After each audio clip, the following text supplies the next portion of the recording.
Good morning everyone. Welcome to Narayana Live Classes. Today we are going to discuss assignment number 25 based on triangles. See the first question now. P is the midpoint of the side BC of a triangle ABC. Now let us draw the figure for this. P is the midpoint of the side BC of a triangle ABC. We have one triangle ABC and for this P is the midpoint. Now join AP. Next.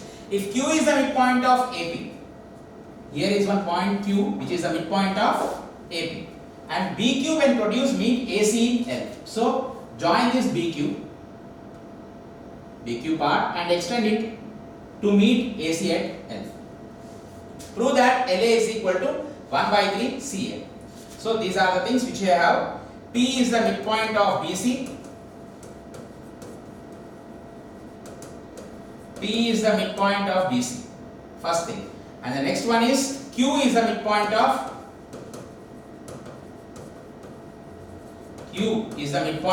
AP. These are the two things given for us. Next thing, now in the construction part, from P, draw a line parallel to BL. Let us name it as M. So now we have for the construction part is PM parallel to BL, right? Draw PM parallel to BL. Now, the next thing what you have to do is, if Q is the midpoint of AB given for us, now observe this clearly in this part. First, let us start with a triangle BCL. From triangle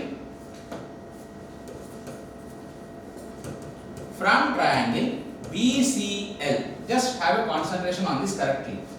PM is parallel to BL. First thing, PM is parallel to BL and P is the midpoint of BC.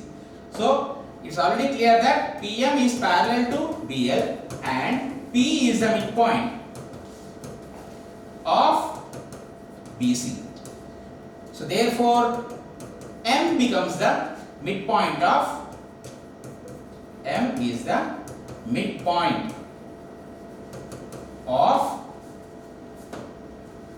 LC, right? LC. So M is the midpoint of LC. So M is the midpoint of LC means clearly it is known that LM is equal to CM. Name this as first equation. Next. Now observe second triangle. What is the second triangle what you are taking here? APM. Now consider second triangle from triangle APM in the same way how you had done for the first case. In the same way we are going to look after this. In triangle APM, LQ or QL is parallel to PM and Q is the midpoint of AP, right? Q is the midpoint of AP and QL is parallel to PM. So therefore, Q midpoint of AP, right? Next, QL parallel to PM. So in that case, what happens in this part? Therefore, L becomes the midpoint of AM, right? Therefore, L is the midpoint of AM. So, if L is the midpoint of AM, what does that mean? AL is equal to LM.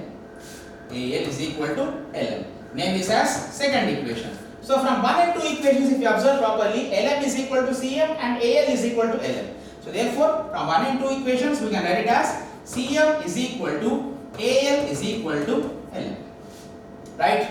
Next, observe the triangle properly here. AC is the combination of three parts. Right? So now AC is equal to, what can I write here for this?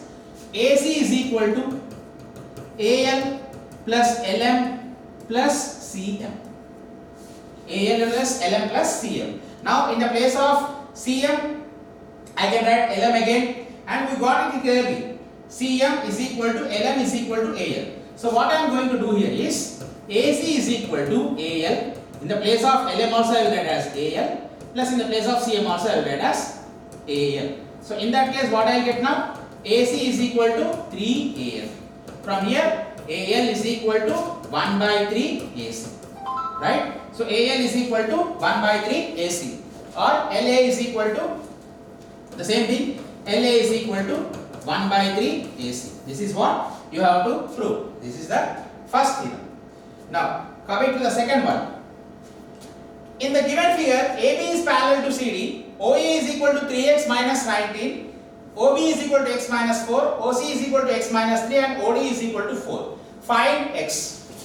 Now, since it is given for you clearly, so in this figure you can see that AB is parallel to CD and CD is not parallel to AD. So hence ABCD becomes a trapezium. Right? So according to this part, we know this clearly. AO by CO is equal to BO by BO. Now substitute the values in this. What is AO? We have here AO is 3x minus 19. 3x minus 19 by x minus 3 is equal to x minus 4 by 4. Right? On cross multiplying them, 4 will multiply with 3x minus 19. That will be 12x minus 4 into 19 will give you 76 is equal to x minus 3 will multiply with x minus 4, that is x square minus 7x minus 3 into x is minus 3x minus 4x minus 7x plus 12. Right? So taking all the terms to one side, it will be x square minus 12 plus 12x goes to that side, becomes minus 12x. Already minus 7x is available there. Minus 7x minus 12x will be giving you minus 19x, and minus 76 goes to that side, becomes plus 76. Plus 76 plus 12 will be giving you 88 is equal to 0. So from here x square minus 11x minus 8x plus 88 equal to 0. From this, when you take out x common, x minus 11 minus 8 common, x minus 11 equal to 0. That is nothing but x minus 11 into x minus 8 equal to 0. So on equating them individually, I will be left with x equal to 11 or x equal to 8. So these are the two solutions for the case of x. Right now, next coming to the third question. If three or more parallel lines are intersected by transversals, the intercepts made by them on the transversals are proportional. This is what you have to prove this. Now, let us draw the figure for this initially, then we will understand what we have to prove in this. So, if three or more parallel lines, let us draw the parallel lines first.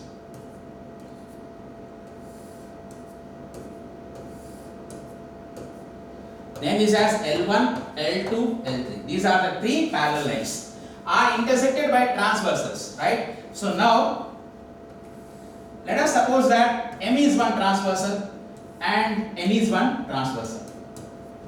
Now these transversals are intersecting the three parallel lines. Let us name this as A, B, C, and the next one is D, E, F. Now what I have to prove actually? Now if three or more parallel lines are intersected by the transversals, the intercepts made by them on the transversals are proportional. Means what I have to prove is AB by BC is equal to DE by EF. This is what I have to prove. So in that case, what I will do, from C, I will join CD. Now the line that is joining CD is passing through or is touching the line L2 at one point, name this as K. Okay. Now from triangle, see, we know clearly that L1 is parallel to L2 is parallel to L3, right? So obviously BK will be parallel to AD, right? So in triangle ADC or ACD, from triangle ACD, okay. So now since BK is parallel to AD, what can I write now?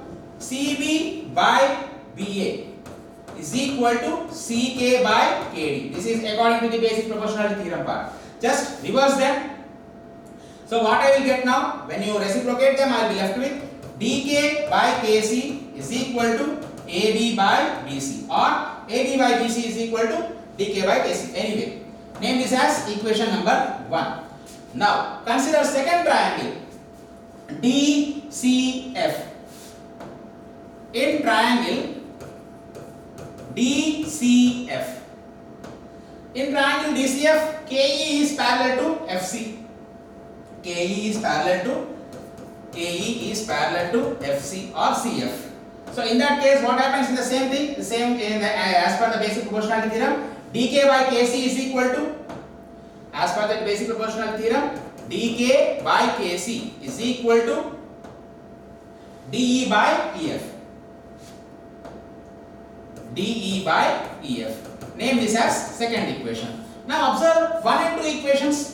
dk by kc is equal to ab by bc and dk by kc is equal to de by ef. So in the two equations LHS is same, so you can equate RHS. So from 1 and 2 equations, since LHS is same, you can equate RHS. That means, what is RHS of the first equation? AB by BC.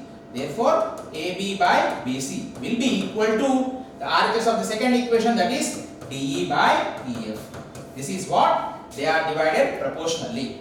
Right? Thank you.